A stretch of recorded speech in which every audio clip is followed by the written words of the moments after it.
we're Team Blue Skies. I'm the team leader, Richard. This is Johnny. Audio. Yeah. Hello, I'm Roberto. I'm tasked with coding. I'm Jade and I draw pretty pictures. Hi, I'm Kieran the Wop, I'm a 3D artist, and this week I've been working on one of the main enemy character models. This is a really early version of our platform game Origami. The main character is a 2D piece of paper in a 3D world, as you can see, and you move them around by using the cursor. Use a character called Teru. At the moment we've got it working with the mouse, but later we'll get it working with the Wii remote. At the moment he's just moving along the spline. Nothing really spectacular, but we've got shadows in, placeholders in the HUD, debugs, just running fine. And some other stuff in the scene, like some collision boxes I pick up there.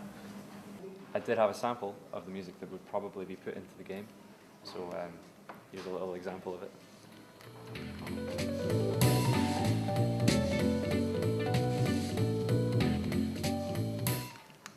Still pretty rough, and it's probably not, we won't use this actual one. We got slashing detection in, which was hard to work out a way to work out the gesture recognition, but it works pretty well now. Jumping is also linked to the slashing, and that's brought along a few problems with collision detection. Hey, we're Team Contrived.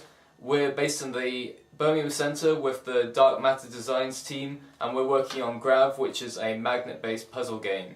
The game we're working on is a puzzle and action-based game where you shoot magnetic force at your enemies. Now, your enemies are all robots that can be affected by this force. So if you shoot positive charge at one robot and shoot negative charge at the other, because opposites attract, they're going to go flying into each other and get destroyed. Alternatively, you could shoot the same charge at both guys and then they'll get repelled.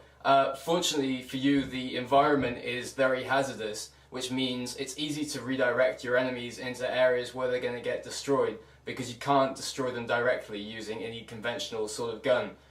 You can do other sort of gameplay situations involving indirect combat, such as sending a metal crate flying at them, or you can navigate using the magnetic force by charging a platform you're standing on and making that attract to a higher object. This is just something we knocked up in less than an hour to just give you a general idea of the environment style. In front of us is a placeholder for what will be the magnet gun. It's just a shotgun right now. All the environments are going to be very monochrome, apart from things of interest, which are going to be brightly coloured, such as doors or hazards, or the robots we're going to be facing.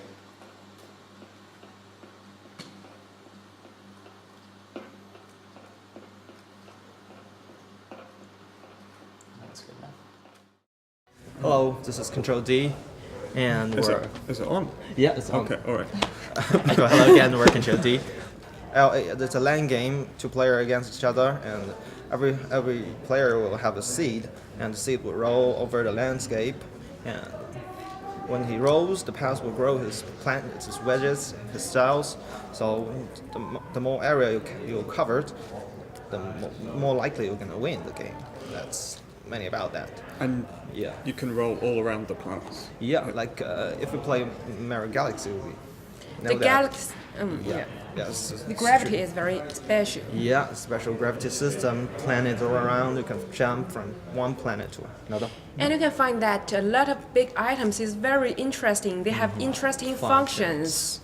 You can find something very surprising. So we're developing a game called Barataria. It's essentially a side-scrolling platform puzzle game in which the player must control and manipulate objects to be able to successfully navigate their environment.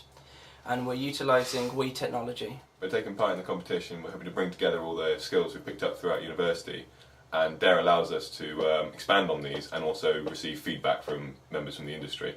We were going to originally go with a shape being drawn and then it being turned into a 3D model, but the limitations of Blender regarding the physics engine has not really allowed us to do that, so we've had to go with shape recognition instead and put a pre-made shape on the screen. So the development of the game is progressing really well. We've managed to implement the majority of the core gameplay features, such as the ability to grab items on screen and throw them around. We've also Near have implemented the drawing facility. Okay, this is one of the puzzles that the player will see near the start of the game. Basically, you have this big tree and this grey block supposed to be a door, and you need to get past it. So what the player needs to do is grab these objects here and place them onto the hooks. Causes the branches to move up and down. If you get the branches in a certain alignment, the door will open. So throughout the development of the game, we've had help from numerous mentors, and they've been really useful for each of us. I know Owen's had some help with the visual styling of the game from some guys from Rare, and Eve's been having assistance with some of the programming elements. Hello. Hello. We're the Dastardly Scientists, and we're working on Planet Panic. Planet Panic is a party-based game for the Xbox for 2 to 4 players. It's designed primarily to be played from the couch with your friends, so you can have a good time slagging each other off and betraying each other at critical moments during the game.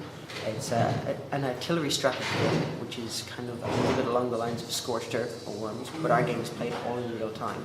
We feature an amount of really silly and out there races that satirise sci-fi tropes and sci-fi culture and pop culture in general, with an array of very silly weapons that are just shiny and pretty to look at. The gameplay is fast-paced, quick, short games that hopefully will be action-packed and keep people entertained for quite some time. This is the grey alien race's canon, going for a very cartoony, colourful style here. So these guys have a decidedly bright purple weapon. The human race, as it stands, have a very sort of beigey, metallic looking thing. This week I've been working on doing the low poly models for our game. Because there's so much activity on screen, we've got to keep the poly count really low, so I don't get to have much fun with nice high poly characters or doing sweet things. I just have to keep it nice and simple to the point.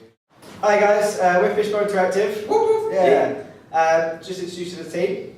I'm Terry, I'm the producer and level designer. Gary? Hi, I'm Gary and I'm a programmer. I'm Dave, I'm character artist and animations. I'm Max and I'm also a programmer. I'm Chris and I'm in charge of sound and textures. Cool, and our game is Sprog. And Dave's going to tell you a little bit about Sprog. And we're at we're at Brighton. Sprog is an arcade game for the Xbox Live Arcade. And it's basically, our character sits on top of a paper running machine, and paper pop-ups come from one side of the roller, and the player has to make the character dodge between these, get collectibles, get high scores, unlock achievements, and basically have a fun, addictive time. Yeah.